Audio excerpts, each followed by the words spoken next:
Sipolo uNkulunkulu wamthwesa amandla. Baba wamthwesa amandla. Abagulayo nabahlupheki wona wesondela.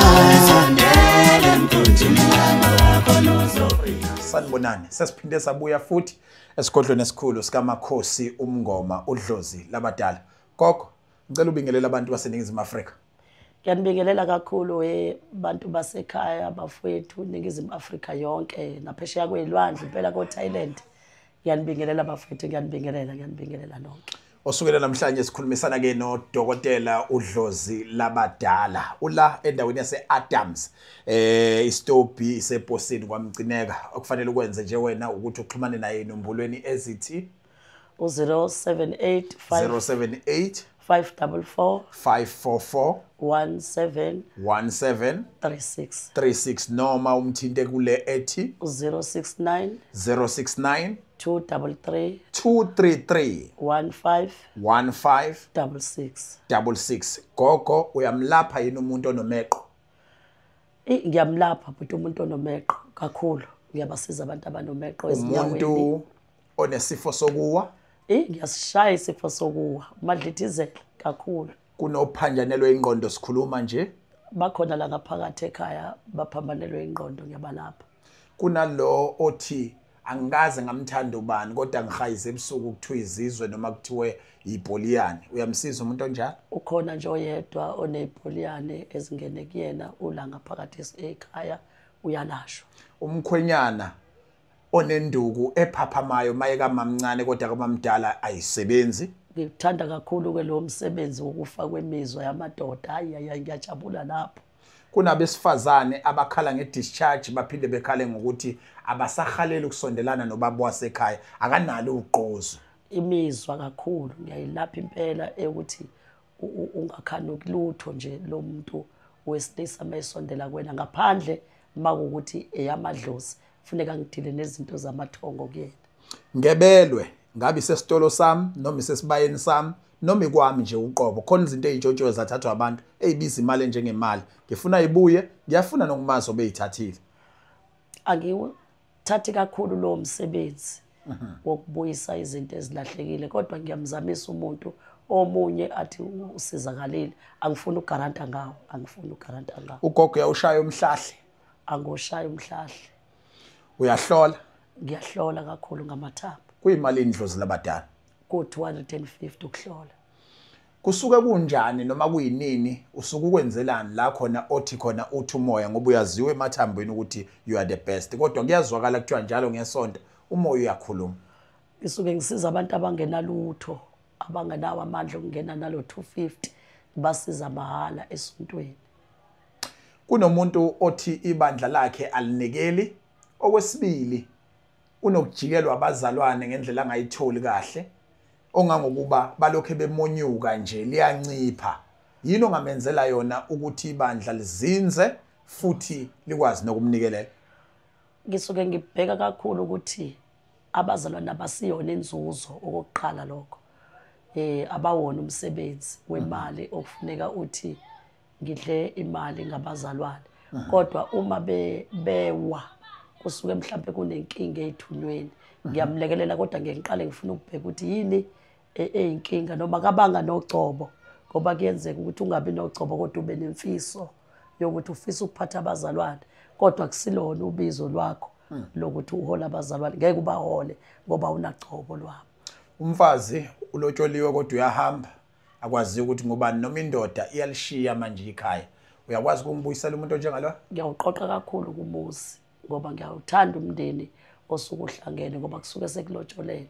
So ngizamisa impela abantu umuzi uphela mhlawumbe indoda iphunguka imshiya unkosikazi mhlawumbe unkosikazi eyibalekela indoda eshiya yodwa ngiyakuzama kakhulu lokho. Ngathwasa ngaxabana nomngoma noma inyanga yami yashona sengifuna ukuthi lento engangiyiqalile ngiyiqedele. Ugogo uyangisiza?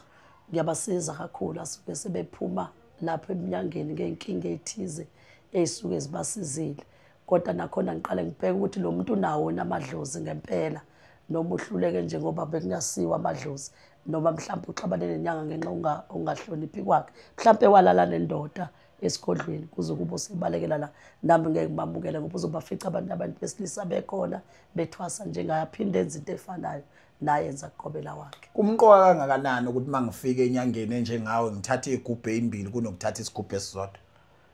Kuya ngamandla omuntu ukuthi uyakhona nokufukula mhlawumbe inkosikazi nendoda, ngoba kwesinye isikhathi ngokukhanda-ke kodwa kwabantu ezinye igubhu, but la ekhaya senza kakhulu iy'gubhu ezingathwebuli idlozi kodwa ey'xhumana nenhlanhla yakho ngobudlozi bakho ngendlela okade uphiwe ngayo. Bese-ke umuntu ethatha isigubhu esisodwa mhlawumbe omunye athathe zibe mbili ngokuthi ayibhalanse zombili lezo y'gubhu. Uncunywa abantu usuku nosuku ngokucabangela isizwe sikaMthaniya lapho khona ubuye uthule izipesheli noma zingeningi onyakeni mhlawumbe siba sinye noma ziba mbili, kodwa ke sikhulume ubumqoka balese sikhona ngomhla ka-30, u-31 nangomhla ka-1. Shuthi kusukela ngo-October 30 kuze kuyoshaya umhla ka-1 November ku-2025 uthi abantu abeze la ekhaya bazokwenziwani, inani elingakanani lemali elidingakala njengenkokhelo yedlozi? Ngibheke kakhulu ukuthi abantu kulesikhathi samanje imali ayikho, ngabheka ukuthi bayathanda ukwenza izinto abanye kumina sebehlolile kwathola ukuthi iprize yezinto abazozenza zingaphezulu kwamandla abanawo. Ngase ngithi akusenze special just ukulekelela kulabo abasuke bengenawo amandla, especially esenza yonke into kodwa sisuse nje igubhu nempondo ukuthi ngeke sifake lapho ngale mali eyu-3500 esithe abafowethu abayiphathi ukuze balekeleleleke kuleso simo leso. Ofuna ukubhukha ubhukha ngiphi number? Kuwona 078 544 544 1736. 1736. Ukuphi nendawo gogo? Ngisendaweni yase-Adams eposini kaMcineka la wehla khona esitobhini. Ukhona umuthi othi mawuwenza bese uthi lo udinga ukuthi njengomngoma wakho siqale siye nawo ocansini mhlawumbe usho umuntu wesilisa? Ngingasa ngifileke lapho awukho. Ukukhuza leyo mhlola nokubhula leyo nto abantu abakuhlonze kanjani ukuthi leyo nto ayikho yinhle? Mhlambe ake sikuphi ithuba ucathulise umzansi noma ukhuze ulandule. Ngiyafisa ukukhuza kodwa futhi angifisi ukukhuza kakhulu ngoba lo muntu nalowo muntu ube nemfundiso yakhe kulobo mnyanga yeke obucosha le bucoshe khona La ekhaya kodwa kodwa la ekhaya thina asikwenza sinawo umuthi ozothi ugane kambambo bese uyolala nomngoma. Because kuningi esikucoshayo, ungacosha isifo kumngoma, ungacosha ukufa kumngoma kunamathele kuwena. Angisiboni isidingo njengomuntu wedlozi ngokuhlonipha abantu abadala ngizosuka mhlawumbe nginethunzi abese lo muntu eyolala nalo muntu wami ola esigodlweni aqale phansi angonela imisebenzi yami. Anginaye nje umuntu ongasebenzisa abantu besilisa noma besifazane abasebenzisa ucansi ngenxa ukuthi kukhona umuthi ozomphumelelisa. Nakuwa angikaze ngawuzwa ngisho emabhukwini enginawo angikaze ngawuthola umuthi othi la before kulunga inhlanhla kumuntu. Kunofuna ipromotion ungamthatha umbeke Emsebenzini nje umuntu mayethi isikhundla uyasidinga kodwa ziyamgeja. Ngiye ngimsebenze impela ke lo muntu ngize ngiyomgeza ehleli phezulu kwesigqiki ukuze aphakame. kusokwenze njani mawuyisa abantu empophomeni?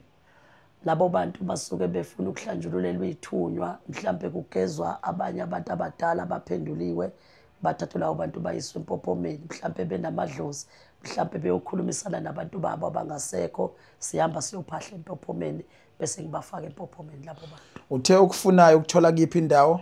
Ungithola endaweni yase-Adams eposini kaMcineka la wehla khona isitobhini kodwa indawo nje ise-Adams. Kuse KZN. Kuse KZN ba. Mayiduka inombolo angafuna kuyona ilocation ku WhatsApp noma angafona kuyo? Ku WhatsApp angathola u-069 233 1566. Ekufoneni asebenzisa u-078 544 1736 zonke ziyafoneleka. Kumqoka kangakanani ukuthi abantu bebe ingxenye lesi special sangomhla ka-30 November 30 October bese kuba umhla ka-31 October bese kuba umhla ka-1 November? Into edale ngithi asibe khona le special mhlambe sewujahwa nje abantu bafuna imali zabo awusakwazi ukuphila nasendlini ubonto umashonisa uzongena kwabanye abazi ukuthi bazowudla kanjani uKhisimusi nabantwana babo kwabanye bafuna ukuphakamisa imisebenzi yabo yebhizinisi, kwabanye bayagula nje emzimbeni yabo. Ingakho ngithe kumqoko ukuthi abasondela abantu kahle kahle. Wonke umuntu uyadinga ukuthi isithunywa sakhe noma idlozi lakhe alihlambulule unyaka nonyaka ukuze uthi mawuqala olandelayo ungafani nalonyaka okade uphonseke kuwona emgodini. Siyazi ikhemisi lakho lilapha ya endaweni yaseSiphingo. Ake usiyalele kahle thina sithi sakhelene naseSiphingo noma sikhona la eKZN. Sitholakala endaweni yaseMpilo, uDokotela Impilo. Eceleni kune Adams amatekisi la uthola khona ichemist number 15 phezulu ku1 floor number 15 uzothola ichemist lami. Noma ngaba ukho eduze kwami bawufuna ukuposelwa sizokuthatha sikuposele lezo zinto odinga ukusizakala ngazo. Awakho ukugcina abheke kwiningizimu Afrika?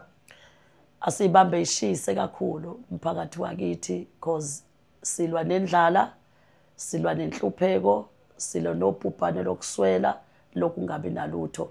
Abantu abafukuleke basukume, more special abantu besifazane abasukume because abanye abasazi ukuthi emakhaya bazobaphilisa kanjani abantwana. Ngiyabakhuthaza kakhulu futhi abantu abahlushiwe izinto zamadlozi. Ngiyabakhuthaza kakhulu futhi abantu abaswela bangenalutho abasukume bayibambe because asikho isimo esingadluli, ayikho imvula enethi ngami. Abantu baseningizimu Afrika abasondele sincedisane sibone ukuthi basizakala kanjani. Uhlelo iziko elabelaphi umlaphi kade sikanye naye usukune namhlanje uDokotela uMakhosi Mngoma uDlozi Labadala. Mina ngingu MC Polobas. Asiphinde sihlangane futhi kohlelo olulandelayo ku Siyaviva TV1. Siyabonga kakhulu gogo. Siyabonga mfundisi.